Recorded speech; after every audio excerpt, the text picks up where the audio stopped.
आइए अब हम सॉल्व करेंगे एनसीईआरटी गणित क्लास 11th प्रश्नावली 5.3 का प्रश्न क्रमांक 1 और 2। इन दोनों क्वेश्चन को हम सॉल्व करेंगे।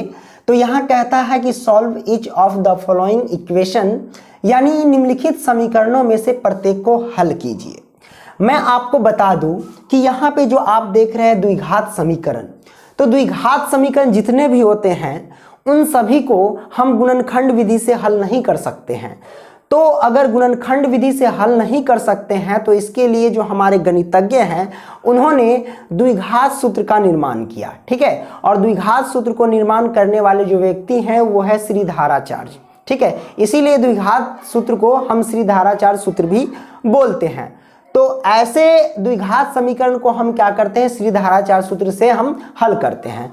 पिछली कक्षा में आपने जो सॉल्व किया था कि अगर इसका अगर d बराबर निकालते थे तो 0 और 1 आ जाता था, तो हम कहते थे कि इसका वास्तविक हल है।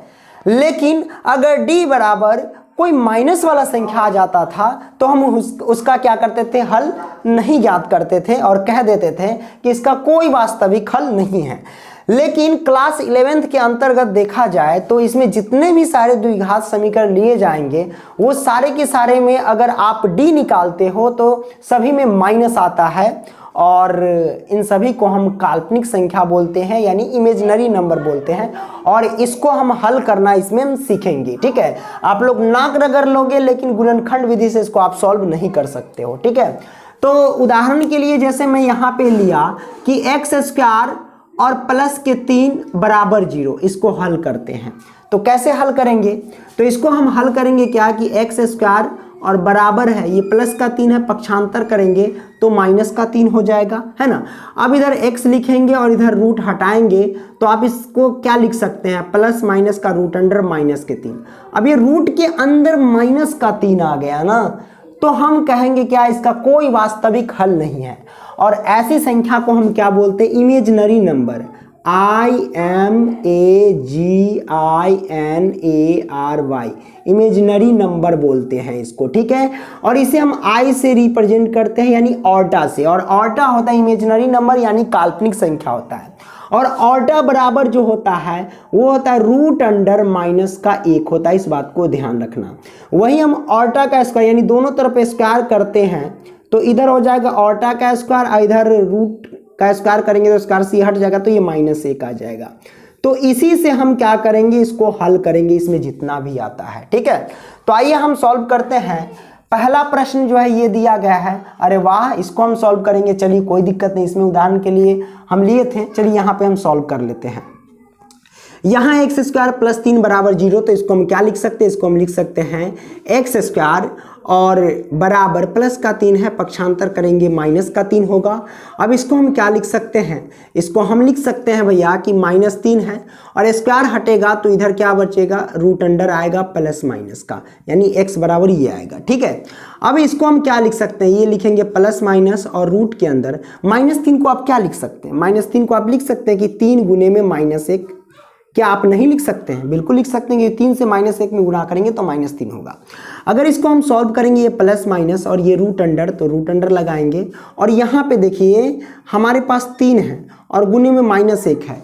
देखिए अगर ऑर्टा स्क्वायर बराबर -1 है तो 1 की जगह पे ऑर्टा स्क्वायर तो रख सकते हैं, तो हम वही रखेंगे कि -1 के जगह पे हम ऑर्टा स्क्वायर रख देंगे। तो यहाँ पे ऑर्टा स्क्वायर रख दिए। अब यहाँ पे लिख देंगे कि चूंकि -1 बराबर क्या होता है, ऑर्टा स्क्वायर होता है, इसलिए हमने ये पुट कर दिया। अब इसको क्या लिख सकते हैं, इसको लिख सकते हैं प्लस माइनस।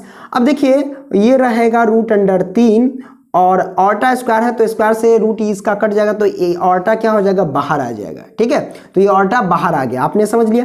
तो ये जो हमारे पास आया आंसर आया, ठीक है, ये क्या आया, आंसर आया। आप चाहो तो इसको 2 बार लिख सकते हो, एक बार प्लस का एक बार माइनस का, इस तरीके से भी लिख सकते हैं, माइनस के रूट अंडर 3 ऑर्टा और कॉमा में प्लस के रूट अंडर 3 ऑर्टा, इस तरीके से भी लिख सकते हैं। और ये दोनों जो आए हमारे पास हल आए, और ये दोनों क्या है, तो काल्पनिक संख्या है। क्या है, काल्पनिक संख्या यानी इमेजिनरी नंबर का हल हुआ। तो इस तरीके से हमने सॉल्व कर दिया, ठीक है। तो पहला प्रश्न आपने सॉल्व कर दिया। इसी प्रकार हम चलते हैं प्रश्न क्रमांक 2 की ओर। तो इसको आप चाहो तो स्क्रीनशॉट मार सकते हो, ठीक है। तो आइए अब हम प्रश्न क्रमांक 3 लेते हैं और उसको सॉल्व करते हैं बेहतरीन तरीके से। तो यहाँ प्रश्न क्रमांक 3 कहता है, दो लेते हैं, 3 नहीं 2, ठीक है। तो यहाँ पे प्रश्न कहता है कि 2x² + x + 1 है। तो देखिए अब यहाँ से पता चल जाएगा कि a की वैल्यू हमारे पास क्या है, a की वैल्यू 2 है और b की वैल्यू हमारे पास क्या है, ये x है ना, इसमें 1 छिपा रहता है तो ये 1 है। और c की वैल्यू हमारे पास क्या है, तो c की वैल्यू यहाँ पे क्या है, 1 है। ये सब आता कहाँ से है, तो आपको पता होगा कि द्विघात समीकरण का व्यापक रूप क्या होता है, तो हम यहाँ पे लिख देते हैं। द्विघात समीकरण का व्यापक रूप होता है ax² और प्लस में bx होता है और प्लस में c होता है। तो वहीं पे देखेंगे कि a की वैल्यू यहाँ पे 2 है और b की वैल्यू यहाँ पे x है, तो x के जगह पे यानी इसमें इसका गुणांक 1 छिपा रहता है, वो हम लिख देते हैं। और c की वैल्यू यहाँ 1 है तो हम 1 लिख दिए, ठीक है। अब हम चलेंगे सीधे धाराचार सूत्र से यानी द्विघात सूत्र से, तो हम लिखते हैं द्विघात सूत्र बराबर। तो द्विघात सूत्र से हम चलते हैं तो x बराबर क्या होगा, मैंने x इसलिए लिखा क्योंकि ये है x के पद में, अगर ये y के पद में रहता तो हम y बराबर लिखते हैं।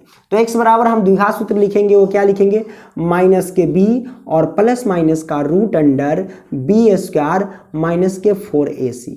वाक्य में ये b² - 4ac क्या है, तो ये तो d है ना, है कि नहीं, ये d है, d बराबर होता है b² - 4ac। तो b² - 4ac की जगह पे डायरेक्ट d भी आप रख सकते थे, कोई दिक्कत नहीं है। और बट्टे में लिखेंगे 2a। आइए इसको हम सॉल्व करते हैं, इसको लिखेंगे -b प्लस, अच्छा b की वैल्यू पुट कर देते हैं, b की वैल्यू 1 है तो हम 1 लिख देते हैं, प्लस और माइनस √अंडर b² - 4ac। तो b की जगह पे 1 है, अब 1 का स्क्वायर करेंगे तो डायरेक्ट 1 लिख देते हैं, कोई दिक्कत नहीं।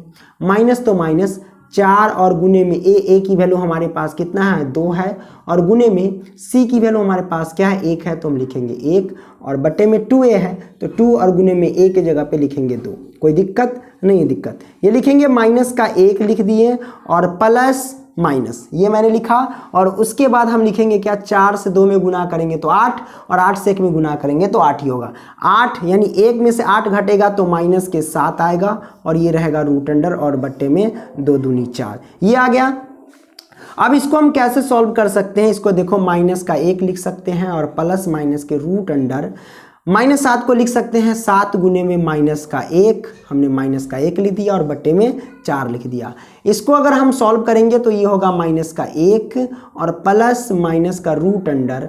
अब देखो बुआ जी, ये 7 और गुने में -1 को हम क्या लिख सकते हैं, क्योंकि देखिए -1 बराबर क्या होता है, ऑर्टा स्क्वायर, तो हम यहाँ पे ऑर्टा का स्क्वायर कर सकते हैं और बट्टे में क्या लिख सकते हैं, 4 लिख सकते हैं, कोई दिक्कत नहीं है। दिक्कत भैया, अब इसको हम सॉल्व कर लेते हैं। इसको हम सॉल्व करेंगे तो क्या होगा हमारे पास, ये माइनस का 1 हो जाएगा और प्लस माइनस, देखिए ऑर्टा स्क्वायर, ये देखिए 7 का वर्गमूल तो नहीं निकलेगा तो ये रूट में 7 रहेगा और ये ऑर्टा स्क्वायर है, रूट में है तो स्क्वायर से तो रूट कट जाएगा तो ये सिर्फ ऑर्टा बचेगा, यानी रूट से बाहर ऑर्टा आ जाएगा और बट्टे में 4 आ जाएगा और यही तो हमारे पास आंसर आ गया। आई होप कि आप समझ गए होंगे। दूसरा प्रश्न भी इसी तरीके से जितने भी प्रश्न हैं उन सभी को आप लोग कोशिश करना और सॉल्व करना, और मेरा तो फर्ज है कि क्वेश्चन तो टोटल सॉल्व करके बताना, तो हम तो टोटल जो है वो सॉल्व करके बताएंगे ही।